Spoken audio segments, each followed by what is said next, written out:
Assalamualaikum warahmatullahi wabarakatuh. Pertama-tama yang saya hormati kepada Ibu Indah Permatasari, SSTMAK. Baiklah, kami dari kelompok Balance akan mempresentasikan hasil kerja kami yang berjudul Persediaan Dagang. Sebelum memulai materi, saya ingin memperkenalkan diri dan juga rekan anggota saya. Perkenalkan, nama saya Nindya Adila sebagai moderator dan juga sebagai pemateri. Lalu anggota saya yaitu Umi Febriani dan juga Sofi Dalilana sebagai pemateri. Kelompok kami akan membahas tentang pengertian persediaan dagang, sistem pencatatan pengelolaan persediaan, menentukan harga pokok persediaan, dan yang terakhir yaitu nilai persediaan atau inventory value. Baiklah, langsung saja masuk ke materi pertama yaitu pengertian persediaan dagang. Persediaan dagang adalah aktiva yang ditunjukkan untuk dijual atau diproses lebih lanjut untuk menjadi barang jadi dan kemudian dijual sebagai kegiatan utama perusahaan. Baik, selanjutnya materi yang kedua, sistem pencatatan pengelolaan persediaan. A. Sistem persediaan periodik atau fisik. Suatu sistem pengelolaan persediaan di mana dalam penentuan persediaan dilakukan melalui perhitungan secara fisik fiskal counting yang lazim dilakukan pada setiap akhir periode akuntansi dalam rangka penyiapan laporan keuangan melalui perhitungan fisik ini. Jumlah kuantitas persediaan, inventory accounting akan diketahui misalnya dalam berat, meter, kilogram, galon, dan sebagainya. Sehingga nilai persediaan, inventory value, dapat dihitung dengan mengalihkan jumlah kuantitas persediaan dengan suatu barang yang sesuai dengan metode penilaian persediaan yang dipilih perusahaan. Baik, selanjutnya di sistem persediaan terus-menerus. Sistem persediaan terus-menerus perpetual inventory system merupakan suatu sistem pengelolaan persediaan di mana pencatatan mutasi persediaan dilakukan secara terus-menerus dan kesinambungan sehingga mutasi persediaan selama satu periode termonitor dan setiap saat jumlah maupun nilai persediaan dapat diketahui tanpa melakukan perhitungan secara fisik.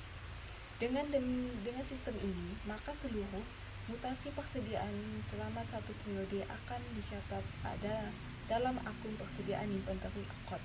Baiklah, yang ketiga ada menentukan harga pokok persediaan. Yang pertama ada beban bunga atau interest cost. Meskipun untuk membayar hutang yang berasal dari pembelian-pembelian, seringkali perusahaan meminjam dari bank. Tetapi, biasanya biaya inventoriable cost melainkan dianggap sebagai financing cost.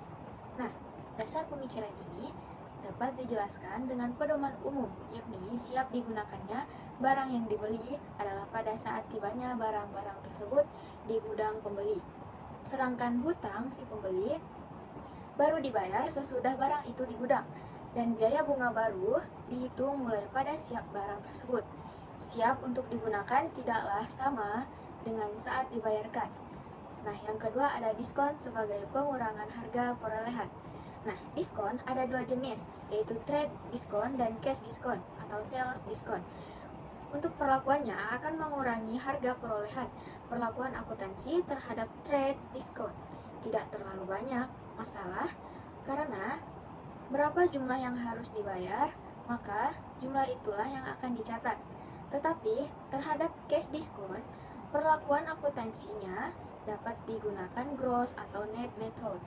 Apabila perusahaan menggunakan physical system dalam pengelolaan persediaan dan mencatat pembelian persediaan dengan cara gross method, maka cash diskon yang dimanfaatkan akan dicatat sebagai pengurangan pembelian atau purchase.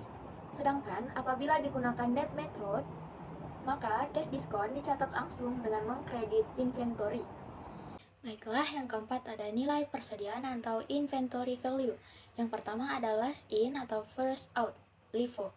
Metode ini didasarkan pada asumsi bahwa himpunan harga pokok yang terakhir akan dibebankan sebagai harga pokok barang yang dijual.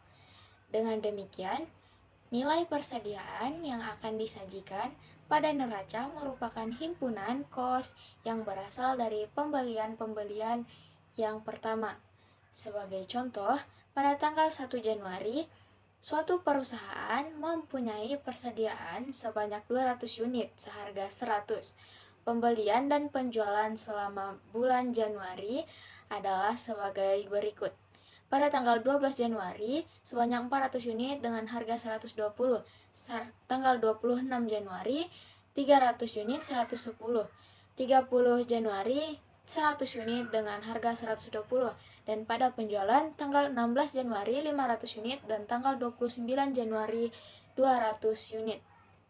Nah, persediaan yang ada pada tanggal 31 Januari berdasarkan hasil perhitungan fisik sebanyak 300 unit. Bila perusahaan menggunakan physical system dalam pengelolaan persediaan, maka nilai persediaan akhir pada tanggal 31 Januari adalah sebesar 32.000 dengan perincian perhitungannya sebagai berikut. 1 dari himpunan kos 1 Januari 200 unit seharga 20.000 dan dari himpunan kos 12 Januari seharga 12.000 dan jumlahnya 300 unit dengan seharga 32.000. Nah, nilai persediaan akhir atau ending inventory value yang dilaporkan berdasarkan item persediaan fisik adalah 32.000 dan harga pokok barang yang dijual atau cost of goods sold adalah 81.000 yang diperoleh dengan menggunakan jumlah persediaan awal atau beginning inventory. Dengan pembelian purchase dikurangi nilai persediaan akhir atau ending inventory, yaitu 20.000 ditambah 93.000 dikurang 32.000 dengan asumsi hasil penjualan atau sales revenue selama bulan Januari berjumlah 150.000. Ayat jurnal secara kolektif yang dibuat adalah mencatat pembelian dari the purchase 93.000 di debit dan account payable cash 93.000 di kredit. Nah, untuk mencatat penjualan, accounts receivable atau cash 150.000 berada di debit dan sales berada di kredit sebesar 150.000. Dan untuk jurnal penutup, inventory ataupun ending 32.000 berada di debit, cost of goods sold 81.000 berada di debit, purchase berada di kredit dengan harga 93.000 dan inventory beginning 20.000 di kredit. Sedangkan nilai persediaan akhir yang dilaporkan berdasarkan perpetual inventory system adalah 33.000 dan harga pokok yang dijual 80.000. Perlu dicatat bahwa nilai persediaan akhir yang dinilai berdasarkan asumsi LIFO akan menghasilkan nilai persediaan akhir yang berbeda antara physical dan perpetual system yang akan membawa dampak yaitu perbedaan terhadap penentuan harga pokok barang yang dijual. Perhitungan nilai persediaan akhir dan harga pokok barang yang dijual dapat dilakukan sesuai dengan sistem pengelolaannya. Biasanya menggunakan kartu dengan sistem saldo permanen. Nah, seperti contoh ini.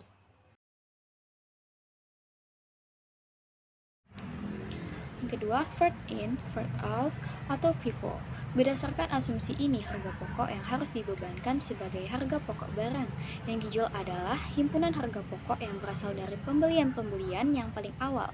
Dengan demikian, nilai persediaan akan berasal dari himpunan harga pokok yang berasal dari pembelian-pembelian terakhir.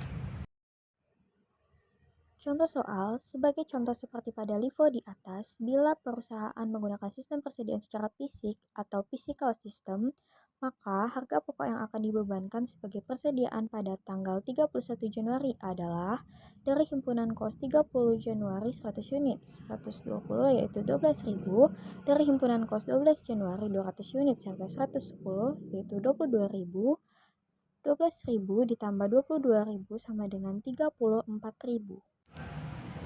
Bila persediaan akhir dilaporkan sebesar 34.000, maka harga pokok barang yang dijual adalah 79.000 yang diperoleh dari 20.000 atau persediaan awal ditambah 93.000 dari pembelian dikurangi 34.000 persediaan akhir dengan asumsi hasil penjualan atau sales revenue selama bulan Januari berjumlah 150.000.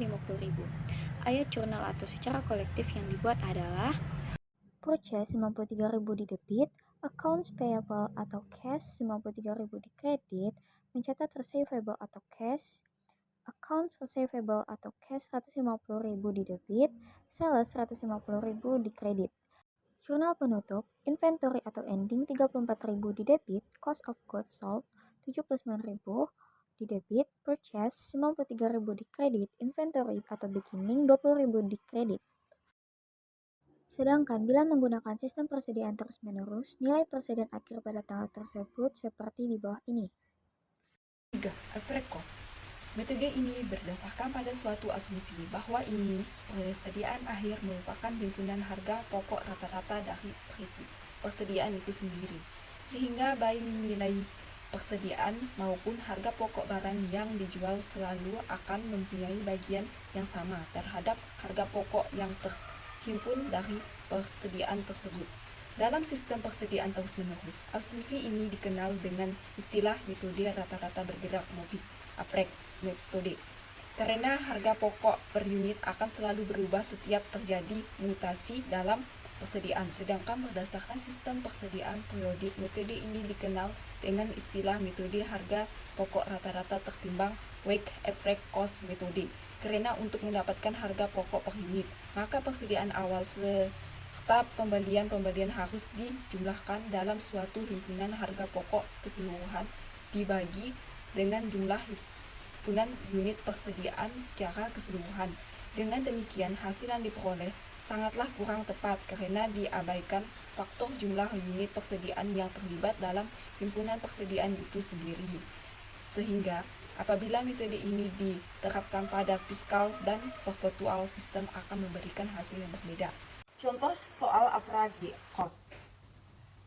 Sebagai contoh, sama dengan ada asumsi LIFO di atas. Persediaan pada tanggal 31 Januari sebanyak 300 unit dapat dihitung harga pokoknya sebesar 33.900 dan harga pokok barang yang dijual untuk 500 unit sebesar 79.100 seperti hitungan sebagai berikut. Beginning inventory sebesar 200 unit, purchase sebesar 800 unit, ditambah beginning inventory 200 unit, purchase 800 unit ditambah jadi 1.000 unit, yaitu merchandise available for sales. Ending inventory sebesar 300 unit. Merchandise available for sales dikurang ending inventory sebesar 700 unit. Cost of goods sold. Harga per unit 20.093, 20.000 dikurang 93 ditambah 93 sama dengan 113.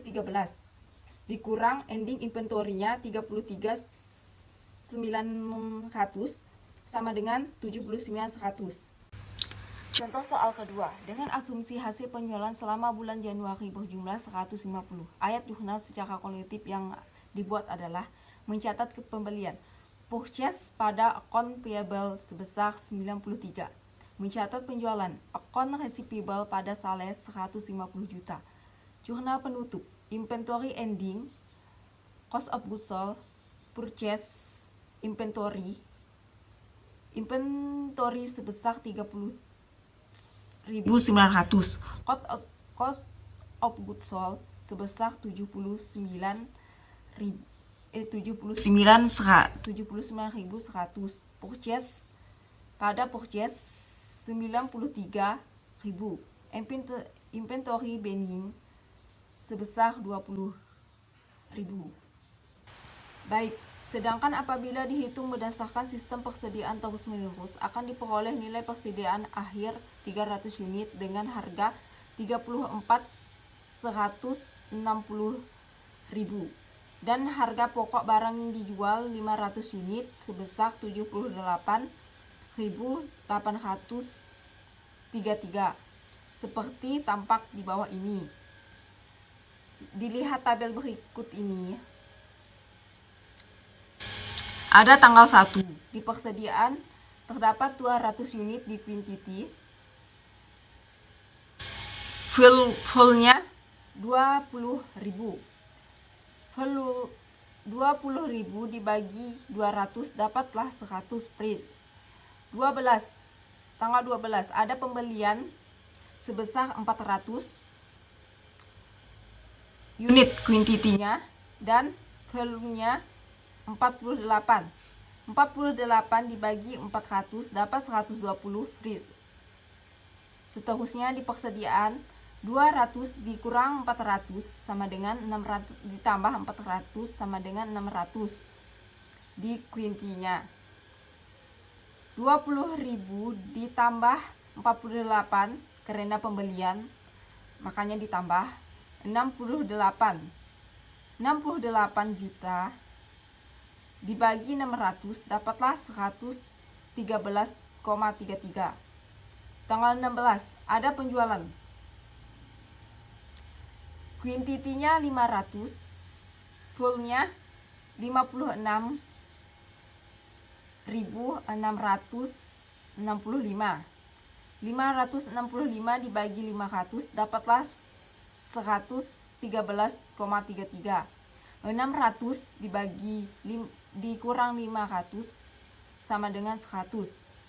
68 dikurang 56 655 56 jadilah 11.335 dibagi 100 hasilnya 113,35. Seterusnya seperti tadi akan saya jelaskan juga, tetapi dicermati. Sekian dari saya.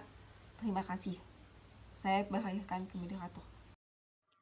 Baiklah, sekian dari kelompok kami. Mohon maaf bila ada kesalahan. Dan saya akhiri, wabillahi taufiq wal hidayah. Wassalamualaikum warahmatullahi wabarakatuh.